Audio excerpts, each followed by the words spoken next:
So here's the deal. I'm a lifetime natural and drug-free bodybuilder. But what's most interesting is I have a very unconventional way of training. I train with workouts that last 10, 15, max 20 minutes, just 3 times a week. And this is what I look like today in my 50th year, having trained this way for almost 34 years. And you might be thinking that that might be some sort of maintenance training that I'm doing. It's actually not. It's called naturally intense, high intensity training. And it's what allowed me to go from being a skinny teenager to a competitive natural bodybuilding champion. Now, this is revolutionary because if you think about it, the number one reason why people do not continue training is lack of time across the board. And even more importantly to you, this isn't something that just works for me. I have literally trained hundreds of men and women over the years and helped them build muscle, lose body fat, and have trained some of them even to go on to become professional natural bodybuilders, again, with workouts that last only 10 minutes, 3 times a week. And so right there, you probably have a lot of questions. For example, how is it even possible to do a full workout like chest, biceps, triceps, abdominals in 10 minutes? How's that possible? And the answer is that I take minimum rest between my sets, often 5 to only as much as about 30 seconds between sets with no breaks. No texting, no checking my phone, no idle chit chat, no social media, just blistering intensity nonstop throughout the entire workout. So you probably have a lot of questions about that. So let's roll the intro and get straight into it.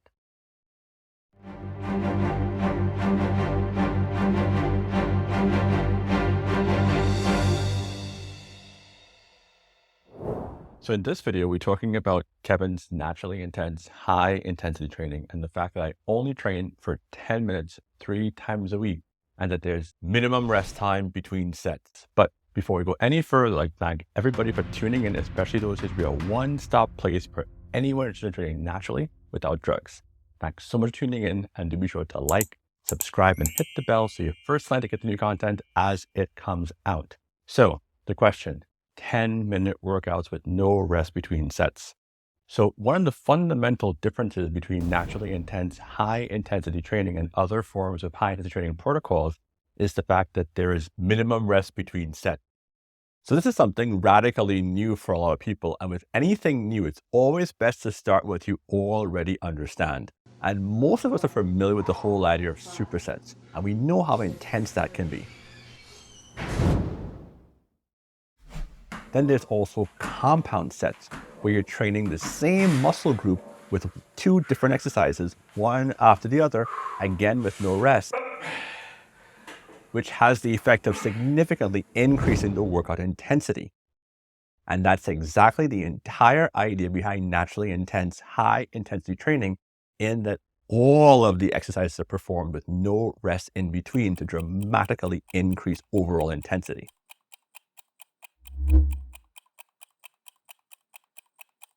And if you think about the mechanics of training that way, you'd understand this is an extremely intense way of working out. It's also extremely uncomfortable. There's no time to catch your breath. There's no time to pull yourself together. You're literally going and going and going. And because you're always moving and there's really no appreciable rest between your sets, the workouts by default become scorchingly intense, making every rep insanely harder than the other. And one of the things about training this fast is that it allows you to hit momentary muscular failure much faster than any other forms of high intensity training. But it doesn't end there. In addition to training this fast, we'll also do supersets, isometric holds, plyometric, pyramid sets, reverse pyramid sets, pre-exhaustion, and just about every single high intensity training protocol that you can imagine. Because again, another fundamentally different principle of naturally intense, high intensity training is that each workout is unique and different from the last one. So you're always doing something different. So there's no chance whatsoever for your muscles to adapt to what you're doing. Plus the speed at which you're training creates a default and consistently unprecedented amount of intensity while you're working out. And so I understand immediately people have questions about this because there's so much research out there talking about the fact that if you have 2 or more minutes in between your sets, you can lift heavier weights. And that by lifting those heavier weights, you get more gains. But these studies are far too short term to apply to real world applications because they only focus on performance with particular exercises and do not in any shape or form see what happens if someone keeps on doing it for a prolonged period of time. It does not take into consideration the fact that the human body can adapt to anything. And if you're training with extreme intensity because there's zero rest between your sets, there's going to definitely be a reduction in the overall amount of weight you can lift. But here's the deal. You're not a power lifter. If you're focused on trying to build as much muscle as possible, lifting as much weight as possible isn't necessarily what you want to be focusing on. What you want to be focusing on is training your muscles to a point where they literally cannot go anymore, and they're always being hit by some form of stimulation that it's not accustomed to. And because training this way is so uncomfortable, it's very difficult to do on your own, and most people don't want to do it. You need someone pushing you to keep on going, because if you're doing it correctly, at some point in time, you should be in a place where you feel like you can't go on anymore, but you have to keep on going. And while, yes, initially there's a drop in your weights when you first start training, if you're able to go through that discomfort and stick with it and keep on going, the amount of weight that you can lift under these extreme conditions starts to go up and you start getting stronger. If you take a look at the kind of lifts I've been able to do over the course of my career, you'll understand that you will indeed get stronger training this way as well. But the other thing is there's a huge cardiovascular effect. The cardiovascular system supports the muscular system, not the other way around. So if you're training the muscular system literally at the limits of what is possible and beyond, it's going to adapt as well. So your cardiovascular fitness goes up and your muscle mass goes up as well. And because the training is so intense, your body requires so much energy to go back to a point of equilibrium. The post-exercise oxygen consumption is significant, which can allow you to reduce your overall body fat.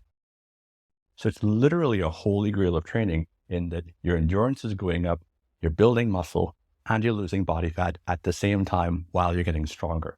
And a lot of the ideas that I got about training this way actually comes from my martial arts background in ninjutsu, where you're able to persevere in a way that most people would not expect to be humanly possible, and always pushing your own personal boundaries to be able to do things that you never thought you could do. And I applied a lot of the ideas from the extreme conditioning training from ninjutsu to bodybuilding. And to be quite honest, when I started doing this in my teens, it was just an experiment.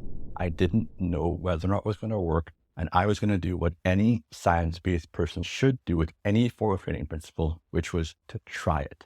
I tried it and I immediately saw that even though it was extremely and brutally difficult, that I was making progress.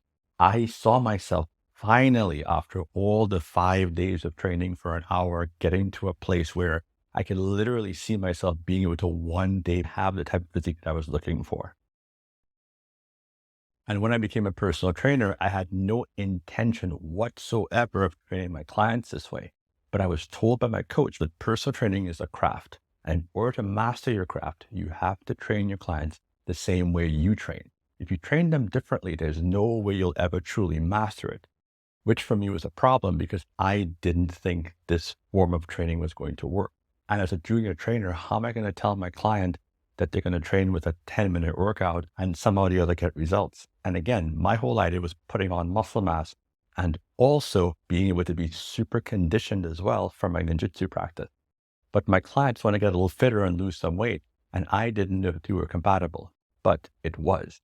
She would go on to lose 30 pounds with no cardio whatsoever. And thankfully, she was gaming enough to go along with the whole 10-minute workout thing. Although, to be honest, I never said it lasted 10 minutes.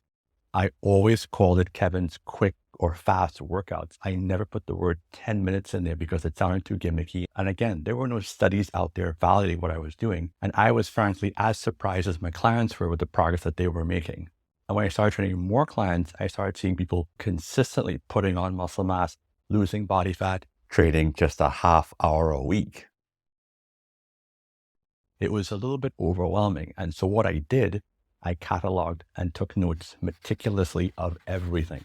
every single workout I did, every single workout my clients did, what they were eating and drinking from their self-reports. And my whole idea, again, from a science-based perspective, wasn't trying to prove that this form of training worked. That's not how science works. My whole idea was trying to disprove it.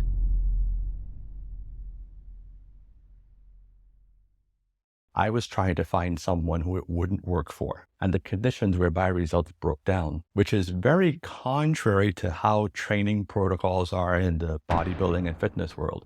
Everyone has their idea as to how training should be, and they talk about it more like philosophy, where they discuss why their ideas are going to work, as opposed to testing it over the course of several years with hundreds of men and women, which people don't do. But here's the good thing. I did it. And it would be a good 10 years and tons of notebooks later that I realized that I was onto something. There was no one who followed these protocols that didn't work for. It was universal. And during that point in time, I started competing here in the US as a natural bodybuilder, doing really well. And to be quite honest, and something you should be aware of, the hardest thing to deal with was cognitive dissonance from other people. You see, when I was getting ready for my first competitions, people would see me getting ready, and some of them would be visibly upset by the fact that I would walk into the gym and 15, 20 minutes later, I'm walking out of the gym. They would say things like, I'm not training long enough, and that fast workout thing isn't going to get you where you want to be. But even though I get into impressive contest shape, there were people around me who would see my results and also see the results of my clients over the years and still tell me that there was no way possible that a 10-minute workout could ever get into that kind of a shape, even though they saw us doing it. And I think it's important to point out that every mountain has several paths that lead to the summit. This is the path that I have dedicated my life to. And it's not just the way I train clients, it's the way that I and my staff live our lives. But at the end of the day, what matters is the fact that my clients are able to do this because it's sustainable. Training 3 days a week for just a half hour total is something that anyone can do, and opens the door for everyone to be able to achieve a high degree of fitness. I'll say it again, there is no way with all the fantastic things that I've been able to do over the course of my life that I'd be able to do it if I was training 5 days a week for an hour. And I honestly think I would look the way I do had I trained that long, because I'd also have the chronic injuries that so many people who I know who've trained not even half as long as I have with conventional high volume training. So I challenge you to consider it and understand it from my perspective. To whom much is given, much is expected. And having helped so many men and women over the years and seeing how it completely transformed their lives, it's important to me, being my mother's son, to share. And this is me sharing my life work with you. So go out there, give it a college try. If you have any questions at all, put them in the comments below. Know that I believe in you, and as always, Excelsior.